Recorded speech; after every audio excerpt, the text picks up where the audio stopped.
Babysitters are teenagers who behave like grown-ups so that grown-ups can go out and behave like teenagers. You're just hiring a slightly bigger child. Uno reverse card. Babysitters act like grown-ups to make $20 per hour. A lot of times they just want to go out for a quiet evening, catch a movie, and eat at a nice restaurant. Not like everyone's going out partying when they get a babysitter. All languages travel at the speed of sound. Sign language travels at the speed of light. Plus, in space no one can hear you scream, but they can see you sign. Edit. It's a joke. It's the tagline from the original Alien. Except, of course, written languages that also move at the speed of light. Unless you read lips. Except some languages encode information in less words, sounds. So some languages can deliver information faster even if they travel at the same speed. You could throw a rock into a lake and be the last person to ever touch that rock until the end of time. I once hiked for 3 days into a very remote place. There was a geodetic survey marker set in concrete. Holy shit. Somebody else came up here and he brought a bag of concrete. Quote, given how many rocks there are, you could have been the first to. Considering the numbers, I'd say it's likely you've touched a rock that no one ever has nor ever will touch. You could touch yourself and be the last person to touch yourself until the end of time. Being middle class is when spending $100 is expensive but turning $100 isn't a lot of money. $100. So that's what, 10 bananas. Lol, y'all poor. Me too. Dada. Yeah, I think I'm on board with this. Well said. So strange how Americans call themselves middle class, which in the UK means pretty successful and rich. Doctors, lawyers, 2 cars in the garage types. Working class is everyday people. Quidditch at Hogwarts is paid to win. Due to the enormous difference in broom quality and the wealth gap between students. When I played baseball, aluminum bats were standardized so they could only be so good. It was getting kind of ridiculous with a rebound effect. And it was also becoming unsafe. Quidditch should consider adopting similar standards for their broomsticks. Not so different from a lot of school activities then, since kids can't even participate in many school activities unless they provide their own equipment. Debatable. The last time Gryffindor won the Quidditch Cup was when Charlie Weasley was Seeker. And he certainly didn't have an expensive broom. The real imbalance in the game is the importance of the Seeker position.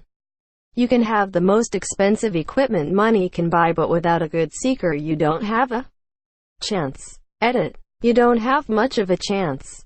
I do remember the Quidditch World Cup outcome. Even with their Nimbus 2001, Slytherin still lost and Ron became as king, on clean sweeps in Hermione's words. At least no one on the Gryffindor team had to buy their way in. They got in on pure talent. Airline passengers would probably pay more for priority boarding than priority boarding. Well, I mean first class is up front, so they get to leave first. Isn't that already presumed with first class seating? Don't give the airlines any ideas. The only reason to board as soon as possible is to have room to put your carry-on overhead. For those of us that can go on a business trip with just a carry-on, that's important so that we don't have to worry about lost luggage, etc. If I was always assured of overhead space, I would never board until last call. Growing up is realizing you get more joy out of seeing others open presents than you do from opening your own. So I'm still young. Good to know. I thought this was the case until my mom bought me an iron and ironing board for my new house. And I was so excited I almost cried. In my case, I don't get many presents. I just kinda learned that people don't tend to know well what it is I want, so I need to buy my own presents. Edit. Thanks for all the happy cake days, peeps. I got my BF the VR set for his PS4. And the amount of video I have of his crazy reactions will fuel me through the next year, lol. In the 90s, We were taught to use plastic instead of paper to save the rainforest from deforestation. Now we are taught to use paper instead of plastic to save the ocean from pollution. Bruh, just use middle. So teach it right in the first place. Reduce, reuse, recycle, edit. Okay, so it seems you can add on some new ones too. Refuse, repurpose and repair. I don't remember being taught that. I remember being taught to recycle paper. We should start using human skin for all of our carry and storage needs. If holy water kills vampires, then putting holy water in a humidifier is making holy gas. You just made a gas chamber for vampires. Couldn't you just drink the holy water? And then vampires would be like, ew, let's not bite that guy.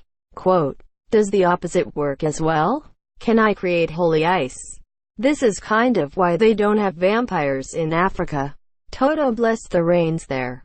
Edit. What? My first Reddit gold. And 3. Thanks y'all. This did not work in Skyrim.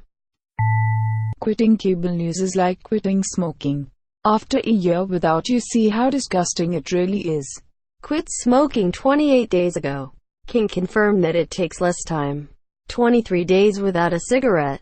Went on the back porch to shoot the shit with my dad earlier this week and it was the first time in years I disliked the smell of a cigarette. Probably my happiest day too after that realization. Fuck cigarettes. Same goes for quitting Facebook. I'd say quitting cable TV is the same way. After a year of Netflix, Hulu only. It's insane how much commercials, laugh tracks, and general shit quality TV people pay hundreds to sift through. The man who invented internet is 80 years old now. If you see him walk down the street, you think he's just another old dude who doesn't know how to use internet. Don't quote the deep magic to me, which I was there when it was written. As someone who's just old enough to remember a pre-internet world, it still blows my mind how much it has changed the world in the past 25 years. Imagine carrying a newspaper with you, reading a paper map, sending text messages via fax machine, Reddit not existing, etc. And every day, he cries, lol, I am now 100% more likely to believe random old men if they told me that they invented the internet. Given that tickling yourself does not work the same as someone else tickling you, we really lucked out with masturbation. We also lucked out that our hands can reach our genitals. Now that's a shower thought. All I want to know is why you tried to tickle yourself in the shower. Edit. I don't want to know. Did we luck out or were we just persistent enough over several generations that nature was like, fuck it, fine. Imagine if masturbating felt like getting tickled. Being an adult is like one of those choose-your-own-adventure stories, but every option sounds terrible and costs way too much. I chose sugar puffs all those years ago and now my life is a mess. But hey, you don't need to go to school. That's because what you thought was an adventure CYOA turned out to be a cleverly disguised horror. CYOA. If you would like to pay your water bill, but live in the cold without electricity, turn to page 47. If you would like to pay your electricity but live without water or showers, turn to page 47. And #X200B. Page 47. It turns out you don't have the money for either. Move into your car and turn to page 92. Under Angry Boss. If the earth is flat, maybe the dinosaurs live on the other side and we keep digging up their dead and buried. That makes sense. Then it explains why we constantly get earthquakes on this side. The dinosaurs must be drilling for more oil. This is a legit flat earth theory. Source: 100 plus hours of YouTube research. Would this mean dinosaurs have a similar theory about humans going extinct? And have Nanasu on display at a massive museum, etc.? So there are dinosaurs in THR Upside Down? Season 3 is gonna be wild. They don't let you smile in passport photos because they want you to look the same as if you were standing in line at customs for an hour. Passport agent here. You actually can smile, but it has to be a soft smile. Too exaggerated and they'll reject the photo. And as others have said, they prefer no smile because facial recognition tech works best when you are not smiling. That's why I have my polite, commiserating customer service smile in mine. Not big, but I'm tired. You're tired, but there's no reason to not be nice. Look. Smiling distorts your face. It's the same reason I close my eyes in my phone's medical ID profile face with tears of joy.